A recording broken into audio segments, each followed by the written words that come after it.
Hi, I'm Ariya Larker, and you are listening to my podcast, All Things Acting with Ariya, a place where I talk to creatives about this wonderful, crazy, and painful career we call acting. If you are not an actor, please do stay tuned, because though this podcast is called All Things Acting, we will also discuss the general torturous but rewarding life as a creative. Hello and welcome back to my podcast. I'm so happy to say that I have completed a whole season, and today is actually the final episode. And I am bringing you a really special guest. So last week I got to speak to Jake, who is my commercial agent over at TTA. Another huge part of my life is not just acting, it's also modelling. So today I'm very excited to be speaking with Skye Round from Atlantis Models. Skye, welcome to my podcast. Thank you so much. Oh, thank you so much for joining me. So, Skye, I really wanted to bring you on to my podcast because I think the modelling world, my listeners have heard a little bit about it from a photographer's point of view, but I think it's quite important to hear about why models have agents and what an agency's purpose is. So, before we get too much into talking about modelling and that sort of technical side, can we talk about sort of your journey and how you sort of began? Because I know that you're a photographer as well. Can you talk a little bit about how it is that you went from sort of photography and made your way into becoming an agent? When I started photography, I did fine art and photography in college. I didn't know at that point that I actually wanted to do photography. I was just taking a gamble. Luckily, I really enjoyed it, so that was great. And when I was in my second year of college, I really wanted to start an agency. During college, I was studying full time, and then I was working so many different jobs. So I didn't really want to try and open an agency knowing that I'm not going to have so much time to kind of like put into it and so much energy. But then it wasn't until I think it was towards my second year of college, just before I started my HND, I was like, do you know what? I'm going to start it. And I was speaking to a few friends about it, and the next day I actually woke up and one of my friends had like sent me loads of logo examples. He was like, do it, like supportive and whatnot. So I was like, you know what? Let me just do it. And previously, before that, I used to just suggest certain models for like photographers, or like when I seen like brands needed models, I'd always like suggest them for. And it was kind of like I started with 4 models, and to be fair, them 4 models are still with us, so that's really nice. That's amazing. Yeah, but then obviously after college, I finished my HND, and then I went to BCU to do visual communication, which I think helped as well a little bit with the industry on a whole. After that, I went on to UAL in London to study fashion photography. So although I'm an agent, I am still a photographer, so I still do my photography, and I have like my certain clients that I kind of like work with regular. But yeah, that's kind of how. Oh, nice. And this is sort of like a really big question, but how is it you fell in love with photography? How did that happen? To be honest, as I said, like when I started photography, it was like I didn't know if I was gonna like it. I've always done art and stuff like that. So when I was in school, choosing what I wanted to do in college, I was just like, I don't know. Like I don't know. How am I supposed to why would I know this? So I did fine art and photography thinking, you know what, let me try photography, and if not I can kind of fall back on the fine art. But I really liked it. I just everything about it was really new to me. But I loved it. It was amazing. And then I literally tried a bit of everything. So I did like events, more portraits, fashion. I did literally everything, product. And I just fell in love with the fashion side of things. It was just perfect. So yeah, as I say, it was super lucky, because if I didn't like it, I don't know what I would have done. I would have obviously done fine art, but it's not what I wanted to do. I like to kind of chill out, draw a picture, and that's my art kind of side, but I didn't want to do it as a career. So yeah, it was a gamble, and it was super random. I was literally looking on the college website, looking at their courses, and I thought, oh, photography, let's try it. Why not? So yeah, that's how. Ah, amazing. Do you think that being a photographer has helped you as an agent? Like, do you see clients slightly differently because you are sort of looking behind the lens as well? 100%. I think also it's with me in terms we'll get to it in a little bit, but in terms of how I view models as well, I think it's really important because I think some clients and some photographers kind of they see models as objects. Yeah. And I Mhm. hate to say that, but it's the truth. And that's what we kind of want to stop because it's not right. So yeah, definitely, I think it's helped, and even in terms of little things like helping direct and that kind of thing is really good because being on the other side of the camera, it's helped me in that area as well. If that makes sense. And can you talk a little bit more about Atlantis Models? Because, like, personally, I'm not saying this just because I'm on your books, but they're one of the most diverse modelling books I've seen around. Can you talk a little bit more about your vision with Atlantis? What are you guys all about? Okay. Thank you first of all because that is so beautiful. Yeah. The reason behind Atlantis. So first of all, the name. The name comes from the long lost city of Atlantis. Yes. I watched the Disney film. Do you remember that? Oh my God, I love that with Milo. Yeah. Literally. So it's kind of like some of the models that we discover, they've already been models.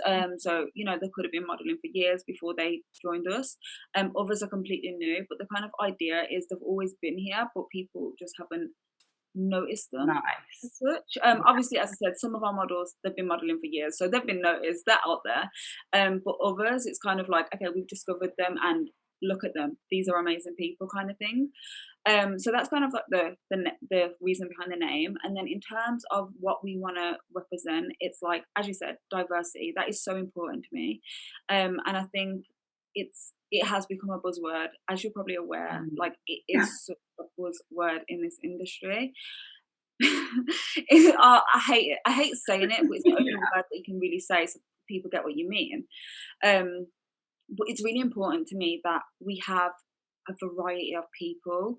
People often say to me, "Oh, like why don't you take on petite models or why don't you take on plus size?" I'm like, "We do. I just don't have a separate category because they're Yeah. models.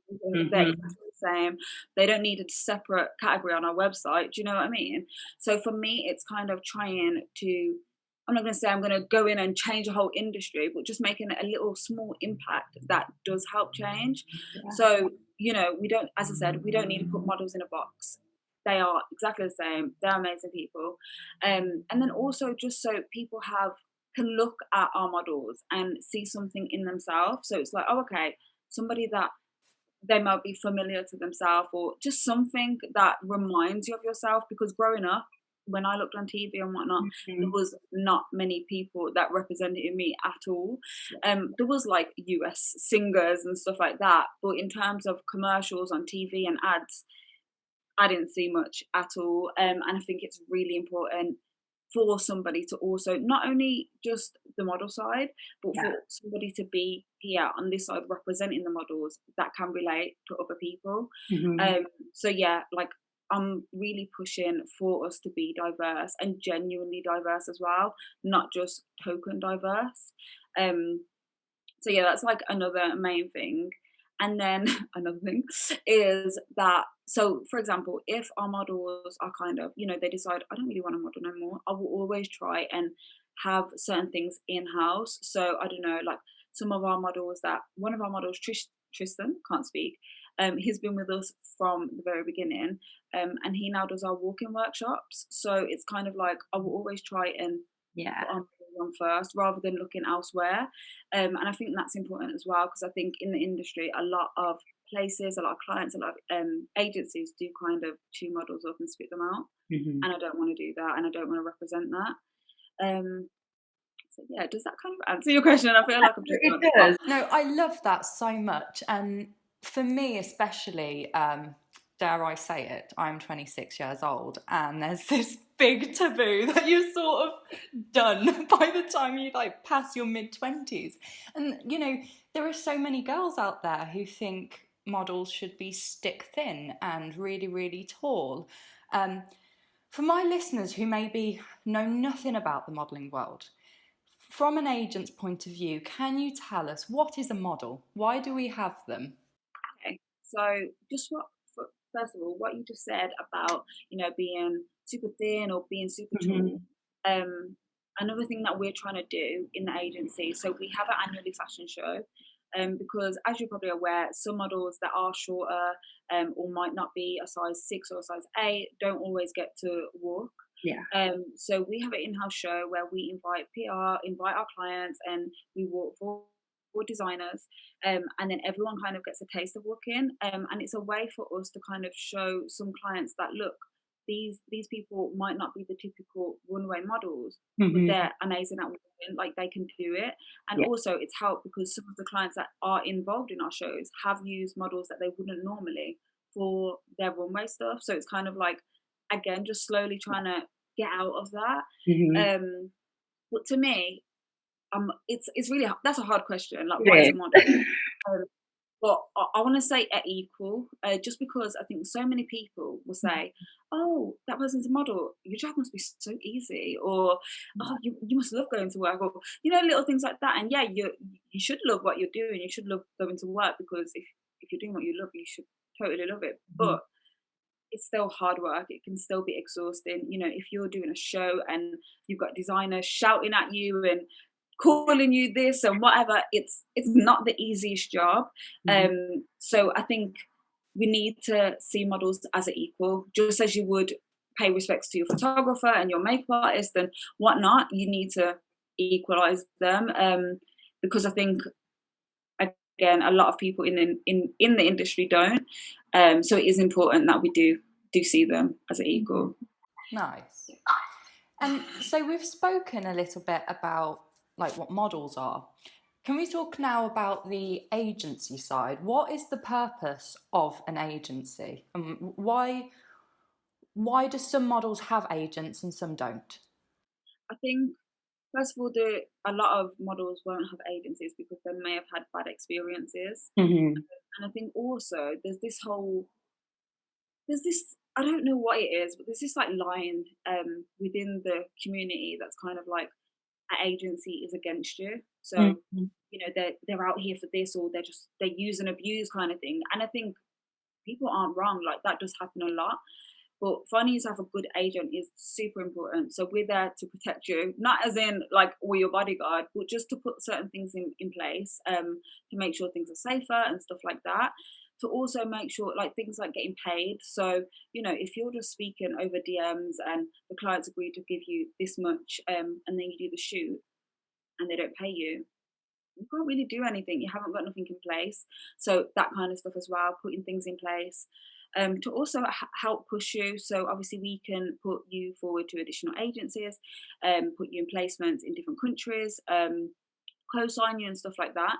So obviously we're there for that area as well, and also like just a little bit of guidance. So you might have certain questions that I don't know what it may be, but little things you might just need to chat, or someone kind of thing. So we're here for that as well.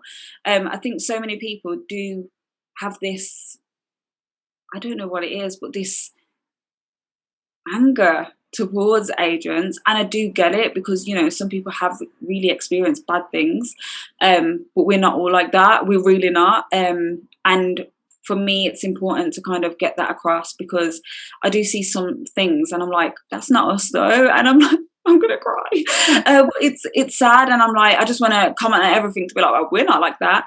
But we are trying to be here and be on the model side. Like, we don't want to use models and chew them up and spit them out and whatnot. Like, we're here for you. We want this to be a community, that all our models do feel comfortable with and do know that we're here for you. We've got your back, kind of thing. So yeah, that's kind of, for me, the importance of it. And even right now, like, we've just, as you would know, we've moved like platforms. So the platform we're using with our models, everyone can put their location in, and it syncs with Google Maps, so we know where you are. Like, even if it's not a test shoot or something through us, at least then we know where you are. And God forbid, I don't want anything to happen to anybody, but if it did, at least then we do know your whereabouts. So it's those little things as well that I think people don't always see. So if someone's not in the agency, they're not going to know these little things. But we are trying to do everything in our power that we can possibly do just to make sure it is a safer place. Because, you know, people will test with like random people that they've seen on this site or this social media and whatnot, and it's not always safe. So at least that puts a little bit of more security in place, I guess. So, from an agent's point of view, can you tell us what is it that you look for in a client, in a model, sorry, when someone comes to meet you, what is it about them that just makes you go, yes, I want to represent you? Okay, that is such a broad question, but it's a good one. So I like models that make you look twice. So whether it's features, whether it's a scar, whether it's, I don't know, like super big brows or, you know, big eyes, big fit, whatever it is, like I like to look twice and think, wow, like you're really cool. Do you know what I mean? Like we've got a bunch of, all our models are beautiful, but it's not kind of like pretty girls that always attract me. Ariya, you're gorgeous. Like I'm not saying you're not pretty, but in terms of, I like models with like unique features that are just like, wow, you're really cool. Do you know what I mean? And obviously things like beauty and whatnot, you know, with nice skin and whatnot. But then also like we've got girls that have acne, and that's important to me as well because Mhm. representation really does matter. So yeah, just things that kind of, whatever it is, like it doesn't need to be the same thing, same reason you're looking twice, but just something that kind of makes you, that model stands out. Like, look at, she's really cool. Like I probably says to you previously, oh Ariya, I'm obsessed with your face. Like, because that is literally how I feel about our faces. I'm just like, I don't know what it is, but I'm just really obsessed. Um, yeah, like even my partner sometimes I'll be at home like on my laptop or whatever, and he's like, "Why are you looking at her again?" Like, or him again? Are you okay? And I'm just obsessed. I'm literally obsessed. But yeah, models that make you look twice, as I said, that could be for a range of reasons. They could be super tall, super short, features. I don't know, really cool hair or whatever it is, but just that double look. Nice. And how do you go about finding models? Because I know some models also will submit like online via email for representation. But do you also scout models, and what is it about them that you notice when scouting? Yeah, so as you said, we've got online, so people can apply online. And then also we have an hashtag that people Mhm. can tag in their photos. And we do actually find people on there that are like amazing. Um, we ask people not to DM for scouting because we get so many DMs and then we can miss like clients and stuff like that. So we do ask not to DM for scouting. Apply online, apply through that hashtag, or we do have walk-ins. Obviously, at the moment we can't because of lockdown and whatnot. But we do have walk-ins on normal situations where people can literally just come in between certain hours within the week and pop in to see us. And then we do host open castings. Again, due to COVID, we can't. But as soon as everything's back to normal, we will. And literally, we just have a day or 2 days where anyone and everyone can kind of come. And this used to be in different locations, but we'll probably just have it in our studio from going forward. Um, and yeah, they can come in, like tell us about themselves, and you know, we ask them to walk or pose, and it's really nice. And then also we do like look for people. So sometimes, you know, I don't know, I could have something in my head and I'll just be browsing socials. Sometimes I'll be out, and to be honest, I get really scared when I do this, but sometimes I do approach people. Um, I probably stutter about 8 times, but I'm like, hello, like, and look, and I'm so shy. But yeah, like we do approach some people, but I think as well, sometimes when it's in face, people don't know how to feel because Mhm. if they've never thought about modeling, they're kind of like, who are you? And why, like, go away. Yeah. So yeah, there's a range of different ways we kind of like scout. So, for any of my listeners who would really, really like to go into modelling, do you have any advice for them of the best way that they can get started? Yeah.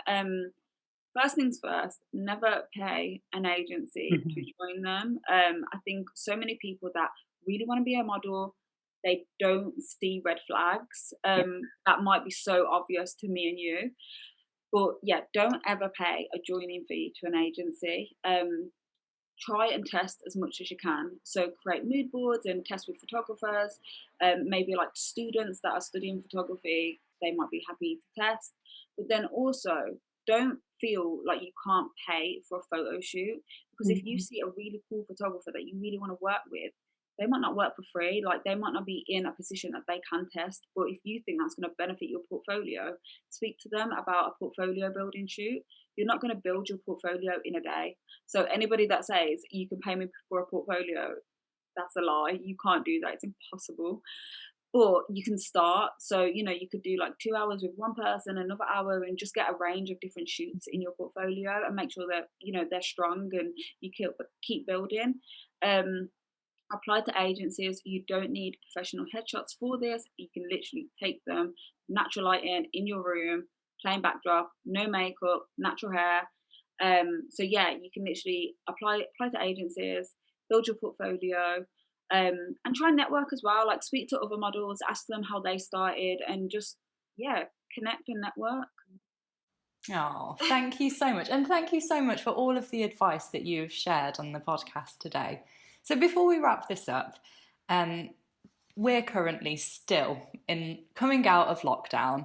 We're not quite there. We can sort of see it on the horizon, but we are still in lockdown. And a lot of not just models, but creatives as a whole have really struggled during this time. Um, as a creative yourself, do you have any sort of advice that you can give them to keep going right now? I would say the number one piece of advice would be create. Like I know there's only certain things that we can do, but I don't know, like if you're a painter, paint. Like just do what makes you happy. Go out in your back garden and paint. If you don't have a back garden, sit on your doorstep. Like literally, like try and do what you love doing. If you're a photographer and you can't shoot at the moment, self portraits, like just try and create. If you're a model and you can't shoot at the moment, self portraits again. Like just try and find ways around not being able to go out and do what you love. Just do it in house, kind of thing. But just try and keep the creativity going, because I think as creatives, once we stop, whether it's for a week or a month, we get to a position and a place in our own heads where we're like, I don't know what to do. And that's the worst that we can possibly get to. So if you are there, just try. And even if it's just, 10 minutes or half an hour for the day or an hour, try and create something, and just try and, gradually increase that, because I think once you are like creating again, you'll feel much, much better. Oh, thank you so much. And again, thank you for being on my podcast. That's fine. Before I let you go, are you online? Can my listeners find you and follow you and the agency? Of course, they can. So the agency Instagram is Atlantis Models. Same with everything else apart from Twitter. On Twitter, it's Atlantis_models. And then I'm Skye Round, and that's on Instagram as well. Perfect. Thank you, Skye. And thank you, everybody at home, for tuning in to my final episode of the season. I really, really hope you enjoyed it. I will be back in a few months' time with season 2, and I'm very excited about my lineup already. But thank you to all of my guests who have joined me. Thank you to all of my listeners who have listened every single week. And thank you again, Skye, for being my final guest of season 1. You have been a joy to speak to. You're so welcome. Thank you for having me. Oh, thank you. Well, thank you and goodbye.